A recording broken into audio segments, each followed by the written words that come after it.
Izin memperkenalkan diri, nama saya Uli Martiasti, NPM 1813031023.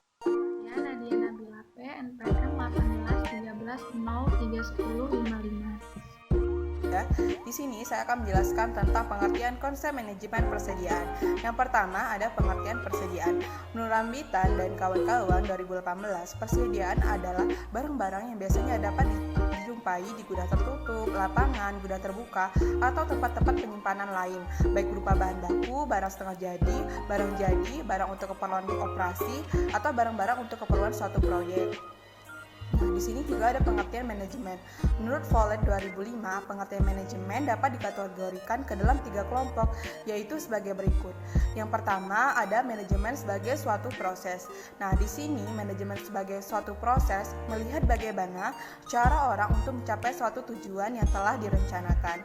Yang kedua yaitu ada Encyclopedia of the Social Science, yaitu suatu proses di mana pelaksanaan suatu tujuan tertentu dilaksanakan dan diawasi. Yang ketiga menurut Jerry Arteri, yaitu cara pencapaian tujuan yang telah ditentukan terlebih dahulu dengan melalui kegiatan orang lain. Nah, yang kedua, manajemen sebagai suatu kolektivitas manusia. Di sini manajemen sebagai kolektivitas yaitu merupakan suatu kumpulan dari orang-orang yang bekerja atau sama untuk mencapai suatu tujuan bersama. Nah, kolektivitas atau kumpulan orang-orang manajemen penanggung jawab hingga tercapainya tujuan manajer. Nah, yang ketiga, manajemen sebagai ilmu atau sains dan sebagai seni atau art, di mana manajemen sebagai suatu ilmu dan seni, bagaimana aktivitas manajemen dihubungkan dengan prinsip-prinsip manajemen. Nah, dari pengertian persediaan dan pengertian manajemen dapat disimpulkan bahwa manajemen persediaan merupakan kegiatan yang berhubungan dengan perencanaan, pelaksanaan, pengawasan penentuan kebutuhan material, dan kegiatan menentukan tingkat dan komposisi persediaan dalam melindungi kelancaran produksi. Jenis persediaan menurut Freddy Rangkuti berdasarkan posisi dan jenis barang terdiri dari 5. Nah, yang pertama ada persediaan bahan baku, yaitu persediaan bahan baku itu persediaan barang yang berwujud seperti besi ataupun kayu. Persediaan jenis bahan baku ini digunakan langsung dalam proses produksi. Yang kedua ada persediaan komponen-komponen rakitan, yaitu persediaan yang diperoleh dari perusahaan lain dan yang kemudian dapat dirakit menjadi suatu produk. Yang ketiga ada persediaan bahan pembantu ataupun penolong, artinya persediaan ini disediakan tidak menjadi bagian dari bahan jadi, tetapi disediakan untuk mewanti-wanti atau mewaspadai kekurangan bahan. Lalu persediaan barang setengah jadi, yaitu persediaan barang yang telah diolah namun belum mencapai tahap akhir atau belum menjadi barang yang jadi. Dan yang terakhir yaitu persediaan barang jadi, yaitu persediaan barang yang telah diolah dan siap dijual kepada para pelanggan. Sedangkan jenis-jenis persediaan menurut fungsinya dapat dibedakan menjadi 3. Yang pertama yaitu backstock, yaitu pembuatan barang atau produk yang dilebihkan dari pembuatan barang pada biasanya. Yang kedua, fluctuation stock, yaitu persediaan barang yang disiapkan untuk mewaspadai fluktuasi permintaan dari konsumen yang tidak dapat diramalkan.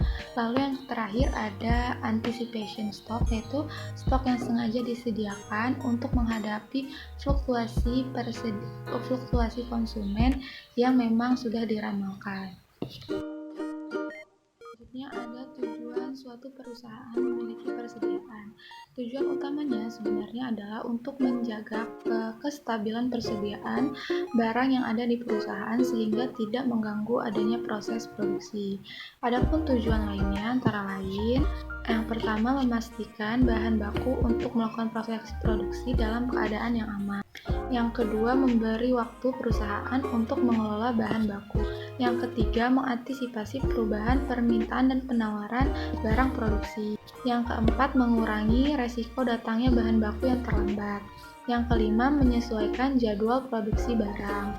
Dan yang terakhir yaitu mengantisipasi adanya kenaikan harga bahan baku. Baiklah, di sini saya akan menjelaskan tentang tingkat perputaran persediaan.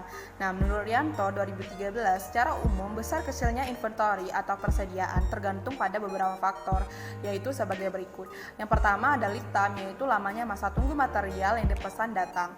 Yang kedua ada frekuensi penggunaan bahan selama satu periode, di mana frekuensi pembeliannya tinggi menyebabkan jumlah inventory atau persediaan menjadi lebih kecil untuk satu periode pembelian. Yang ketiga ada jumlah dana yang tersedia, dan yang keempat ada daya tahan material. Nah, untuk menghitung tingkat perputaran persediaan barang dagang, maka menggunakan rumus sebagai berikut. Yang pertama, penjualan bersih atau inventory turnover dibagi persediaan rata-rata, atau harga pokok penjualan dibagi persediaan rata-rata, di mana di sini persediaan awal atau persediaan akhir tahun sama dengan harga pokok penjualan. Nah, atau HPP dibagi persediaan rata atau dibagi 2 seperti itu. Nah, sedangkan untuk menghitung hari rata-rata barang disimpan di gudang itu adalah 365 hari dibagi inventory turnover-nya atau penjualan bersihnya tadi. Nah, di sini saya ada contoh soal tentang tingkat perputaran persediaan barang dagang. Ayo kita simak baik-baik. Yang pertama yaitu diketahui persediaan barang per tanggal 31 Desember tahun 2009 sebesar 100 juta rupiah, dan persediaan barang per tanggal 31 Desember 2010 sebesar 150 juta rupiah. Dalam laporan laba rugi tahun 2009 diperoleh data penjualan sebesar 315 juta rupiah, penjualan bersihnya ya ini. Nah, hitunglah berapa kali perputaran persediaan di gudang. Nah, cara menjawabnya yang pertama lah kita menghitung persediaan rata-ratanya atau inventory turnover-nya, yaitu 100 juta ditambah 150 juta dibagi 2 sama dengan 125 juta rupiah untuk persediaan rata-ratanya atau inventory turnover-nya. Yang kedua yaitu menghitung perputaran persediaannya sama dengan penjualan bersih dibagi rata-rata persediaan. Nah, penjualan bersihnya tadi kan sebesar 315 juta rupiah dibagi inventory turnover-nya 125 juta rupiah atau penjualan persediaan rata-ratanya tadi sama dengan 2,52 kali. Nah, rata-rata barang di gudang ya, dalam setahunnya sama dengan, karena satu tahun itu 365 hari, maka kita bagi hasilnya tadi yaitu 2,52 kali. Jadi untuk rata-rata barang di gudang dalam setahun itu sebesar 144,84 hari sekali dalam setahun.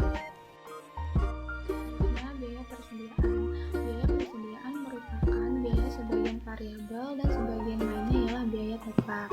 Contoh biaya variabel ialah biaya yang ditanamkan pada modal perusahaan seperti upah buruh. Sedangkan biaya tetap ialah biaya penyusutan atau depresiasi dalam persediaan seperti penyusutan gudang dan lain sebagainya. Ada biaya yang berhubungan dengan kegiatan persediaan. Yang pertama ordering cost atau biaya pesan atau pemasaran. Lalu yang kedua carrying cost atau biaya penyimpanan. Dan yang terakhir biaya persediaan pengaman.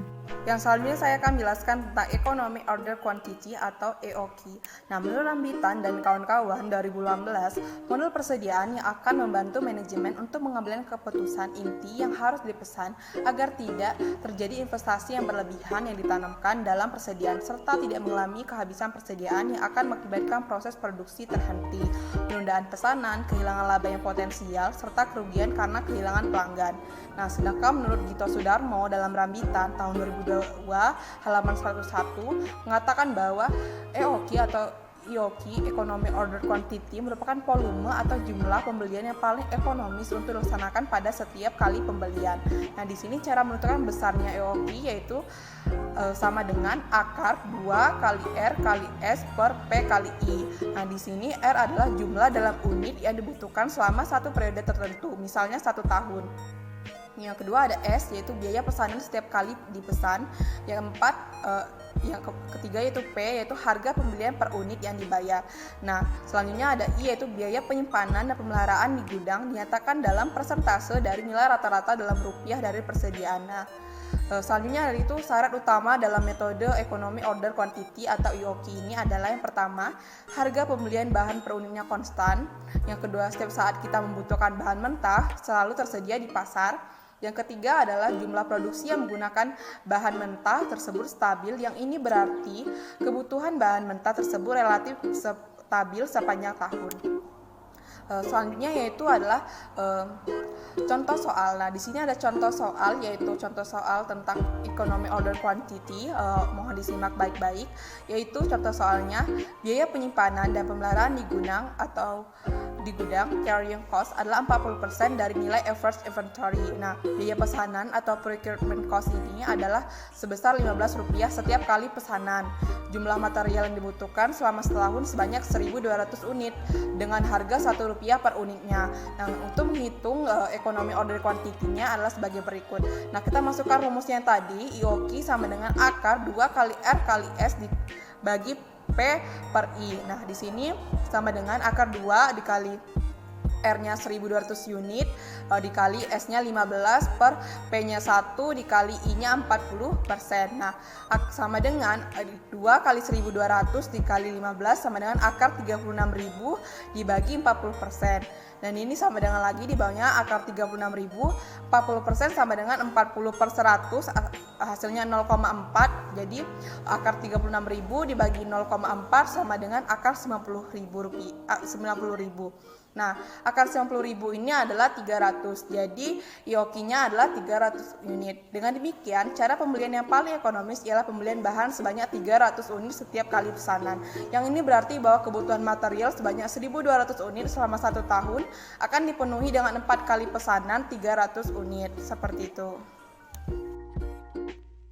Yaitu reorder point.